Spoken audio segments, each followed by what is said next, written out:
대선 지선이 끝나고 여야 모두 당내 갈등이 커지고 있는데요. 네, 시시각각 변하고 있는 정치권 이야기를 오승용 킹핀 정책 리서치 대표와 함께 짚어보도록 하겠습니다. 대표님 안녕하십니까? 네, 안녕하십니까? 네, 오늘은 먼저 청와대 이슈부터 살펴보겠습니다. 지난번에는 김건희 여사가 봉하마을에 방문했을 때 민간인이 동행해서 논란이었습니다. 이번에는 윤 대통령의 나토 순방길에 민간인 신분인 인사비서관 부인 신 씨가 동행을 했고요. 또 대통령 부속실 산하 선임 행정관이 윤 대통령의 친인척인 것으로 드러났는데요. 장차관 임명이야 능력이 있다고 하면 할 말은 없겠습니다만 이런 부분은 너무 측근 인사가 아닌가 싶은데 어떻게 보십니까? 일단 대선 과정에서 공약으로 대통령실 제2부속실을 폐지하겠다. 그게 실행이 된 상태죠. 이 제2부속실 폐지로 인한 부작용이 계속 드러나고 있는 것이다. 네. 이렇게 말씀드릴 수 있을 것 같습니다. 현실과 이상이 불일치한 이런 혼란 상황이 계속 나오고 있는데 다시 이걸 부활시키겠다라는 의지도 없는 것 같습니다. 그래서 당분간 이런 혼란들은 불가피할 것 같고요. 어느 정권이나 역관제 실시는 불가피한 측면들이 있는데 문제는 이런 자질 검증과 공정한 업무 프로세스 그리고 결과에 대한 책임을 물을 수 있는 종합적이고 체계적인 인사관리 시스템이 작동하고 있는가인데 그 부분에서 높은 점수를 줄 수 없다라는 점에서 이 부분은 아마도 계속 윤석열 정부를 괴롭히는 아킬레스건이 될 것 같습니다. 네, 두 번째 이슈도 짚어보겠습니다. 국정원이 문재인 정부 시절 국정원장을 지냈던 서훈, 박지원 전 국정원장을 고발했습니다. 서해 공무원 피격과 탈북 어민 북송 관련해서 이 고발이 됐는데 앞으로 좀 어떻게 전망을 하시나요? 우선 사실관계를 좀 살펴봐야 될 것 같은데요. 국정원이 서해 공무원 피격 사건과 관련해서 첩보 관련 보고서 등을 무단 삭제한 혐의로 박지원 전 원장을 고발했고요. 그리고 탈북 어민 합동조사 강제 조기 종료 혐의로 서훈 전 원장을 고발했습니다. 그리고 진상규명 차원에서 TF꿀에서 자체 조사한 결과라고도 밝혔다고 지금 나와 있는데요. 네. 근데 오늘 민주당 TF에서 조사한 바에 따르면은 이 국정원 관련 첩보 자료라는 것이 군 정보망인 이른바 밈스, 군정보 통합관리 체계의 축약어인데요. 군이 관리하는 정보에서 국정원이 삭제할 수 없는 정보라는 겁니다. 국정원이 희대의 헛발질을 했다라는 것이 드러났다라는 거죠. 그래서 이 부분은 검찰 수사에서도 큰 난관에 봉착할 수밖에 없는 그런 사안인 것 같습니다. 네. 한편 운명의 날이 찾아왔습니다. 오후 7시에 국민의힘 중앙윤리위원회가 이준석 대표와 관련한 문제를 심의할 예정이고 아마 지금쯤 이제 진행이 되고 있을 것 같은데요.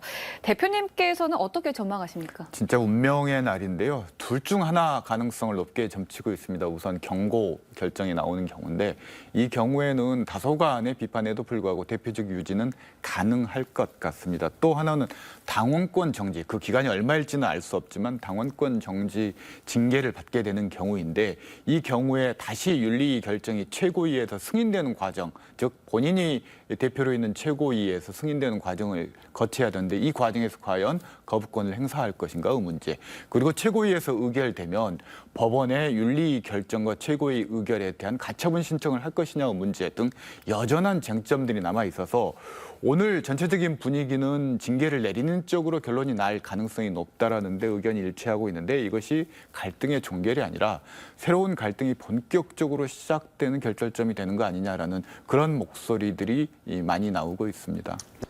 네, 이번엔 민주당으로 시선을 좀 돌려보겠습니다.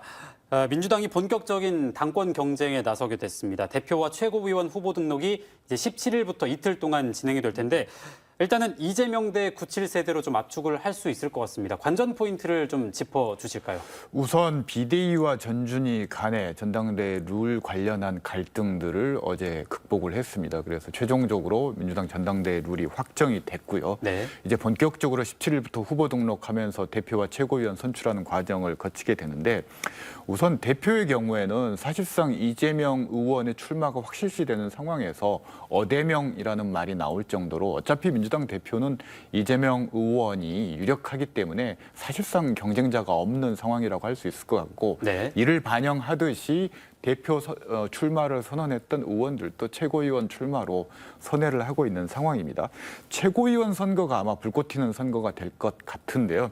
이른바 친문 그리고 86세대들과 그리고 친명 그리고 97세대들 간의 사활을 건 그런 경쟁들이 있는데요. 이번 전당대회가 2024년 총선에서 공천권을 차지하는 전당대회이기 때문에 양 계파 간에 그리고 세대 교체를 둘러싼 양 세대 간에 물러설 수 없는 한판이 될 것 같습니다. 네. 그럼 만약에 이재명 의원이 당대표가 된다면 이 당사자에게 어떤 것이 득이 되고 또 어떤 것이 실이 될까요? 방금 말씀드렸듯이 이재명 후보가 당선이 된다면 2023년 총선을 지휘할 뿐만 아니라 공천권을 갖게 된다라는 거죠. 그리고 지난 전당대 룰 갈등에서 나타났듯이 집단 지도체제로 전환이 거부됐다라는 거죠. 이건 공천권을 최고위원들과 나누지 않는다라는 의미입니다. 대표가 공천권을 온전하게 다 행사한다는 의미이기 때문에 이른바 친문계와 친명계 간의 이번 전당대회를 둘러싼 치열한 경쟁이 불가피할 수밖에 없는 그런 의미라고 보시면 될 것 같습니다. 네. 그런가 하면 앞서 말씀하셨듯이 이제 갈등이 봉합된 배경은 아무래도 전당대회 룰 확정이었는데요. 이 비대위원회의 제안이었던 최고위원 권역별 투표제는 철회가 됐습니다. 이게 호남 지역에는 어떤 영향을 미치겠습니까? 우선 권역별로 최고위원을 뽑게 될 경우 호남 지역 국회의원 중에 한 분이 최고위원으로 선출될 수 있는 그런 이점을 갖게 됩니다만 이게 사라지고 전국 단일 선거구가 될 경우 자칫하면 지난 최고위원 선거처럼 호남 출신 최고위원을 갖지 못하는 상황이 올 수도 있습니다. 그래서 네. 호남 지역 의원들 간의 합의가 중요한 것 같은데 현재 송갑석 의원과 김승남 의원이 최고위원 출마를 저울질하고 있는 상황입니다. 그렇지만 두 의원이 계파색이 옅어서 친명계 쪽에서 초선 국회의원이 출마할 수도 있다라는 이야기가 설들이 좀 흘러나오고 있는데요. 전반적으로 호남 의원의 존재감이 약하다라는 것 그런 측면에서 호남 의원 모두 이번 전당대회를 계기로 좀 심기일전하는 계기가 됐으면 좋겠습니다. 네, 이번에는 범위를 조금 더 좁혀서 광주 서구을에 대해서 얘기를 좀 여쭤보겠습니다.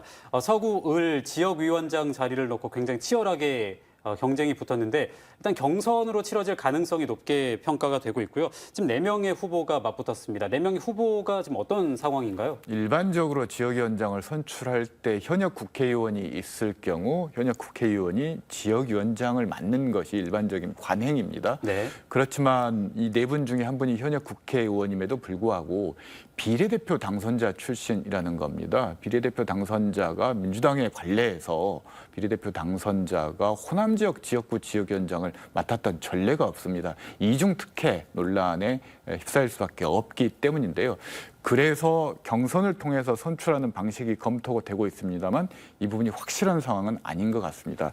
일부에서는 전당대회를 위해서 우선 임시 지역위원장을 임명한 후에 전당대회를 통해 새로운 대표가 선출이 되면 대표의 신임을 받도록 하는 그런 방안이 유력하게 검토되고 있다라는 말이 흘러나오고 있습니다. 네.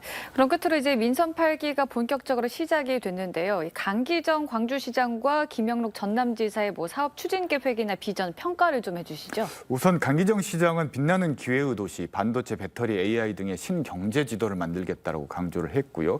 김영록 지사는 대도약 전남 행복시대를 통해서 신해양, 문화관광, 친환경수도 전남을 건설하겠다라고 천명을 했습니다. 시작은 창대하지만 이 끝은 초라한 4년이 아니라 시작과 끝이 수미일관 꽉 찬 시정을 기대할 수밖에 없는 그런 입장인데요. 관건은 결국 솔루션과 예산 확보라고 할 수 있을 것 같습니다.